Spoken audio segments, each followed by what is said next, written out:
नमस्कार दोस्तों, मेरे YouTube चैनल पर आप सब लोगों का एक बार फिर से स्वागत है जिसका नाम है 5 मिनट्स ट्रैवल वीडियोस।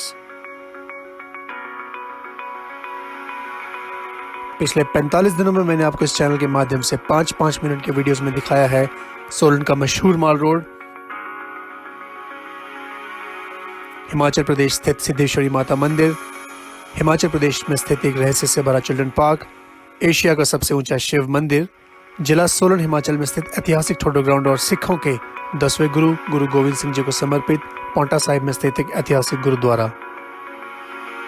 हाल ही में देहरादून में गोरखावीरों की याद में बने एक युद्ध स्मारक की कहानी पर बनी वीडियोस को कम समय में हजारों लोगों ने पसंद किया।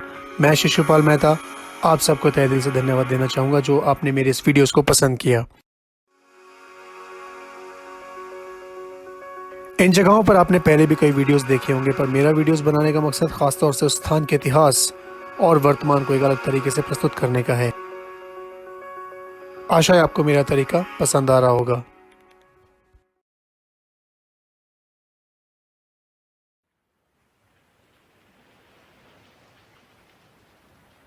और आज मैं आपको ऐसे एक स्थान पर ले जा रहा हूं जो देहरादून के पर्यटन में अपना एक अलग मुकाम रखता है, जिसका नाम है सहस्त्रधारा।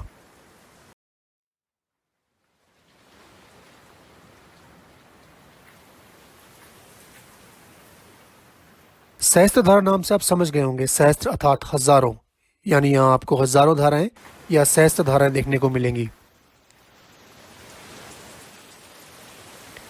आज हम इसी स्थान के बारे में आपको बताने जा रहे हैं। हम आपको बताने वाले हैं यदि आप देहरादून में हैं तो यहाँ कैसे पहुंचा जाए, साथ ही साथ इस स्थान पर आप क्या क्या देख सकते हैं, क्या रहस्य हैं और क्या इतिहास है। इसी सब जानकारी को हम अगले 10 मिनट में आप सबसे शेयर करने जा रहे हैं। वीडियो को अंत तक देखिएगा, क्योंकि इसकी सुंदरता के साथ साथ अंत में हम आपको बताएंगे कुछ ऐसे विलक्षण राज और इस स्थान के कुछ अनसुने तथ्य व सहस्त्रधारा पर वैज्ञानिकों के द्वारा की गई रिसर्च जो आपने पहले कहीं नहीं सुनी होगी। तो बने रहिए हमारे साथ।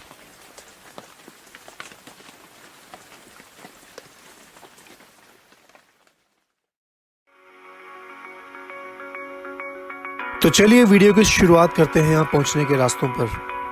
सहस्त्रधारा उत्तराखंड की राजधानी देहरादून शहर से लगभग 11 किलोमीटर दूर है।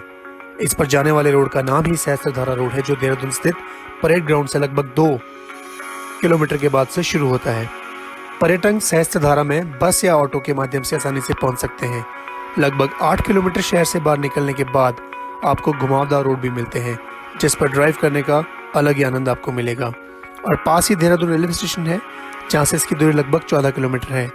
यहाँ से 36 किलोमीटर दूर है देहरादून का जॉली ग्रांट हवाई अड्डा। इस एयरपोर्ट से आप 2 घंटे से पहले इस स्थान पर पहुंच जाते हैं।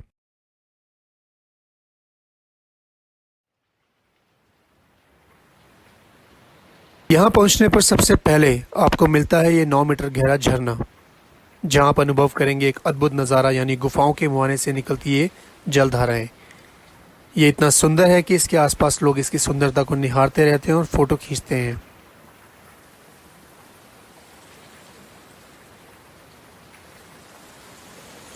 जी हाँ दोस्तों, मैं यहाँ कैमरा लेकर नीचे खड़ा हूँ और आप ऊपर देख सकते हैं मानो बारिश हो रही हो। यहीं से शुरू होता है प्राकृतिक गुफाओं का एक सिलसिला।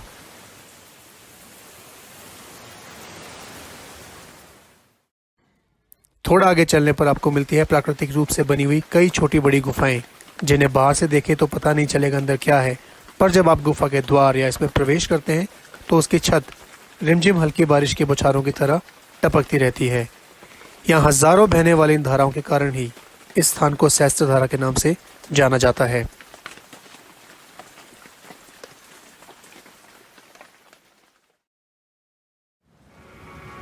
गर्मियों में तपिश से बचने के लिए हर साल हजारों की संख्या में लोग यहाँ आते हैं।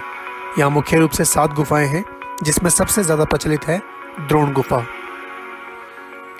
मैं आपको बता दूं कि इस स्थान को द्रोण गुफा मंदिर के नाम से भी जाना जाता है। कहा जाता है कि इस स्थान पर गुरु द्रोणाचार्य ने भगवान शंकर की तपस्या की थी। यहाँ मंदिर में फोटो खींचना मना है, पर जब आप इस गुफा में जाएंगे तो आपको एक स्थान पर देखने को मिलेगी अनगिनत शिवलिंग।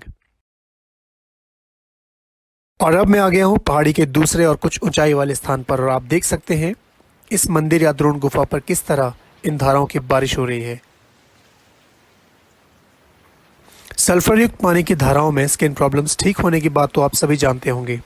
यहाँ पर जल में सल्फर यानी गंधक भी प्रचुर मात्रा में पाया जाता है, जिससे स्किन प्रॉब्लम्स ठीक होती हैं। यहाँ पर कई स्थानों पर पानी को छोटे छोटे डैम बनाकर रोका गया है, जिसकी गहराई अलग अलग है। मतलब आप यदि किसी भी उम्र या हाइट के हों, अपना स्थान चुनकर पानी में उतर सकते हैं।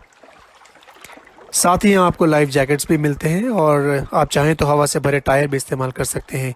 यही नहीं, यहाँ पर्याप्त मात्रा में चेंजिंग रूम्स हैं और आप कुछ समय के लिए किराए पर कपड़े भी ले सकते हैं, जिनको पहनकर आप पानी में भरपूर आनंद ले सकते हैं। वहीं इस बहती धारा में बैठकर आप आसपास से घिरी पहाड़ियों के दृश्य का आनंद भी ले सकते हैं।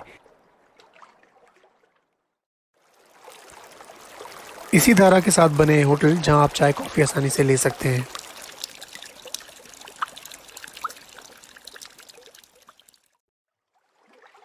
ऐसा नहीं है कि यदि आप इस बहती धारा के एक और आ गए हों तो दूसरी ओर नहीं जा सकते। यहाँ बीच में छोटे छोटे रास्ते बनाए गए हैं, जिससे आप इस बहती धारा के आर पार जा सकते हैं। यहाँ पर पर्यटकों को आकर्षण करने के लिए कुछ एक स्थानों पर आर्टिफिशियल छोटे झरनों को भी बनाया गया है। अब बात करते हैं मौसम की। वैसे तो सहस्त्रधारा आप किसी भी मौसम में आ सकते हैं, क्योंकि ये धूप वाली जगह है, इसलिए सर्दियों में भी आप यहाँ आ सकते हैं। ज़्यादातर देखा गया है कि लोग वसंत ऋतु यानी फरवरी से बरसात तक यहाँ बहुत संख्या में आते हैं।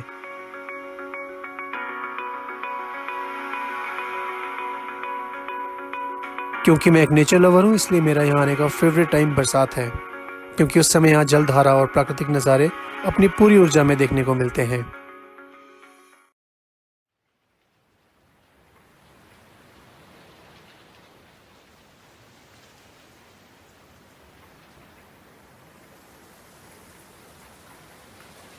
पर पानी से खेलने वालों का बेस्ट टाइम गर्मियाँ ही होगा, और होगा भी क्यों नहीं। यहाँ वाटर स्पोर्ट्स एक्टिविटीज़ जो हैं, जी हाँ दोस्तों, ये एक रिसेंट डेवलपमेंट है जो इस स्थान पर की गई है। इस वाटर स्पोर्ट्स के लिए यहाँ के सबसे ऊंचाई वाले स्थान का चयन किया गया है, जहाँ आप आकर वाटर स्पोर्ट्स और अन्य एक्टिविटीज़ करके एक अच्छा टाइम बिता सकते हैं। यदि आप यहाँ आते हैं तो इन्हीं झरनों के आसपास होटल में रुक सकते हैं, जहाँ रूम रेंट 700 रुपये से 2000 रुपये तक है। इन होटल में रहकर आप सुबह शाम इस जगह के अद्भुत नज़ारों का आनंद ले सकते हैं। यहाँ लगभग 200 दुकानों का एक बाजार है, जहाँ खाने पीने की चीज़ों से लेकर आपको होम डेकोर, कपड़े और बहुत अलग अलग सोवेनियर खरीदने को मिलेंगे।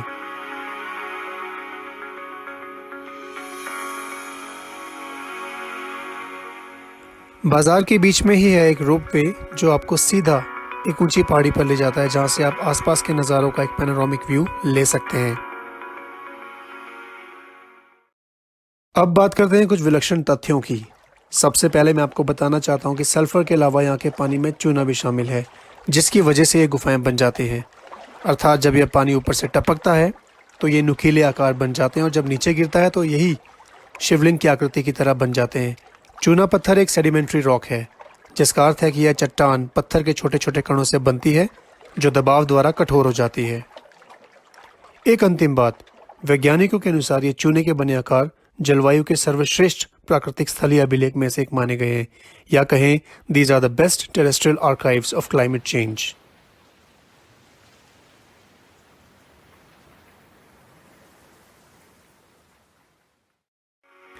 तो दोस्तों, आपने देखा कि सहस्त्रधारा एक खूबसूरत और लोकप्रिय स्थान है।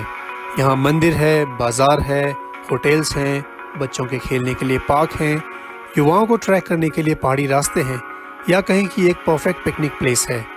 तो जब अगली बार देहरादून आए तो एक दिन सहस्त्रधारा ज़रूर आएँ। एंजॉय करें अपने दोस्तों और परिवार के साथ। बस ध्यान रहे कि गंदगी ना फैले और डस्टबिन का इस्तेमाल करें। प्लास्टिक का प्रयोग बिल्कुल ना करें। ऐसा करने से यहाँ की प्राकृतिक संपदा बनी रहेगी।